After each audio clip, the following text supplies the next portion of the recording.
Hi, my name is Irini Bekhit, and I'm here to talk to you about the alternatives to Guardianship 17A. The reason we want you to know about your alternatives is because of the severity of the 17A guardianship.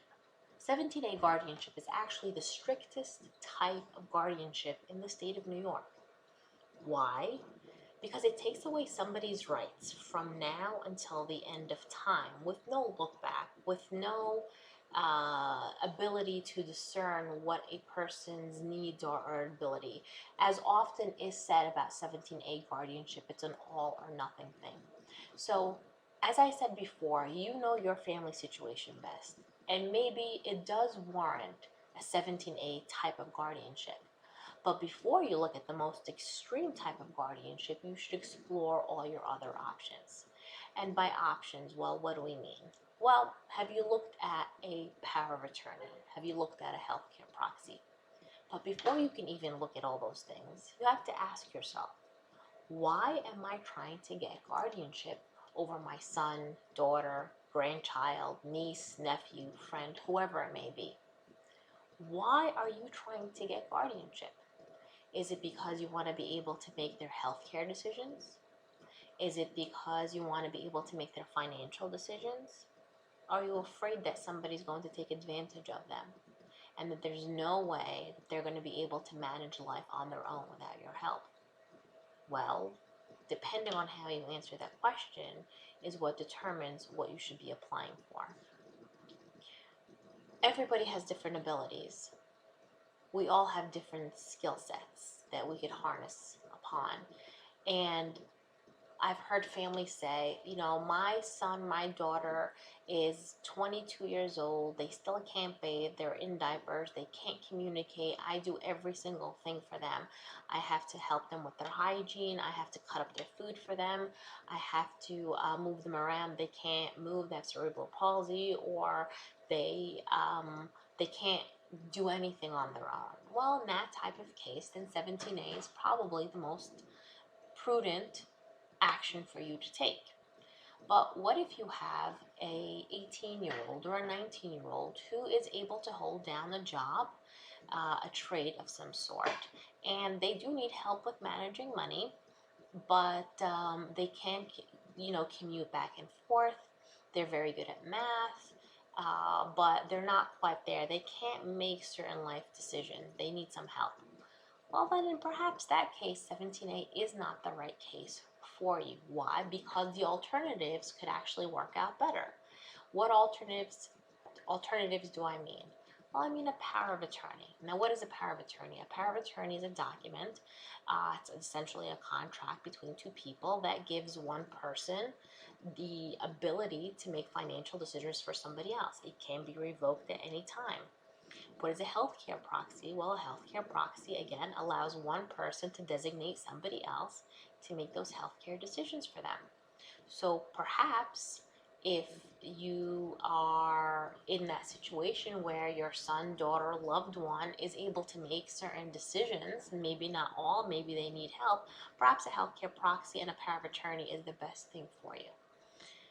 What about situations where, hey, you know what, I know that my son and daughter need some help? Well, have you looked at the supported decision making New York? Have you looked into that yet? Supported Decision Making New York is a pilot program in the state of New York. It is available in several other states, but not yet. It's in a 5-year pilot program right now. I believe it's in either the 3rd or 4th year.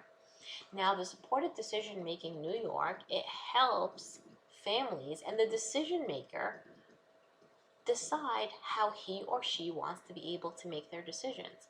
Maybe I want mom to help me with my housing decisions. Maybe I want dad or a family friend to help me with my employment decisions.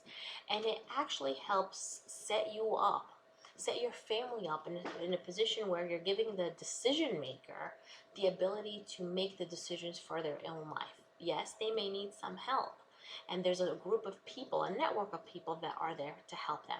So feel free to check out Supported Decision Making to see whether or not it's the right avenue for you. You also have the option of Article 81. Now, Article 81 is also another type of guardianship. It is done in the Supreme Court, And Article 81 is a lengthy process as well, but it can be finely tailored to your specific needs. It could have specific periods of time. It's not an all or nothing from now until the end of time like guardianship in the surrogate's court. So you might want to look at Guardianship 81. This is the 17A. Let me just see if we can get you some information on.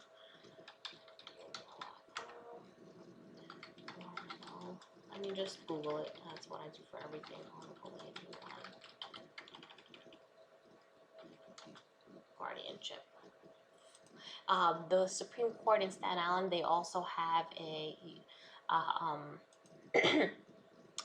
help center. Here's, I just Googled, as you saw, Article 81 guardianship, and so you can here have information that comes up, and you can kind of take a look at this as a resource as well and see if this is the best avenue for you. But you should explore all the other options before you pursue Article 17A.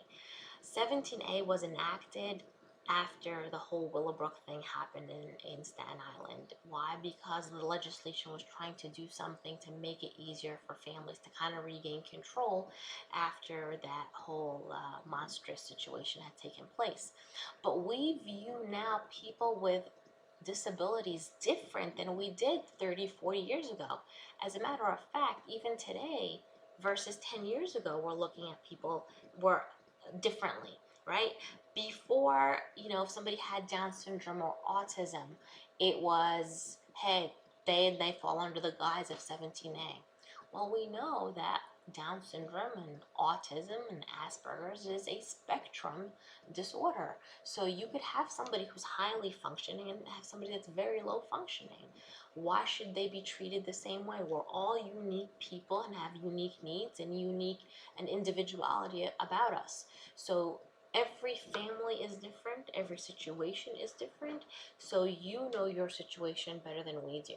Ask yourself whether 17A is the right avenue for you, because it is an all or nothing thing from now until the end of time.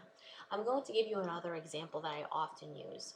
When does it come into play? There is no registry, right, for 17A. It's not like any member of the public can look up to see, hey, is my son or daughter a 17A under this disability? But when can it come into play? Well, let's say you are the guardian and your daughter is about 19 years old and you take her to the dentist, and the dentist is making a recommendation that she gets her teeth pulled out. She doesn't want to have her teeth pulled out. She's deathly afraid. She doesn't want to do it. But you want to follow what the dentist says. Well, if you're the guardian, it's your decision that governs, not hers. By being the 17A guardian, you're taking away somebody's rights to make those decisions for themselves. So you have to ask yourself, is this what you want? And number two, even if you do want it, it doesn't mean that the surrogate is going to automatically grant it. We do take a look at every single case and we meet the families to determine whether or not this is the best course.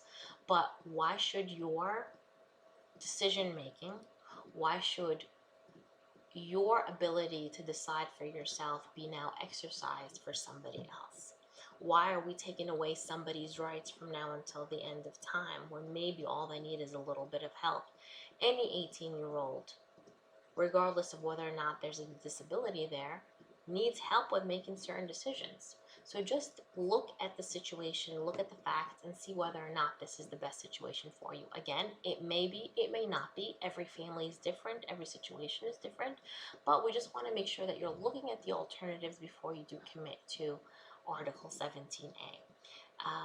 If you have any specific questions about whether or not 17A is the right avenue for you, as I mentioned before, you can certainly email. We can certainly talk about it before you get into the whole application process, because it is lengthy. So if you have any questions, you can always give the court a call. 718-675-8510 is the guardianship line. Again, that's 718-675-8510. And that basically takes care of all the alternatives to guardianship. But if you still decide that 17A is the right avenue for you, then please tune in to video number 3. Thank you.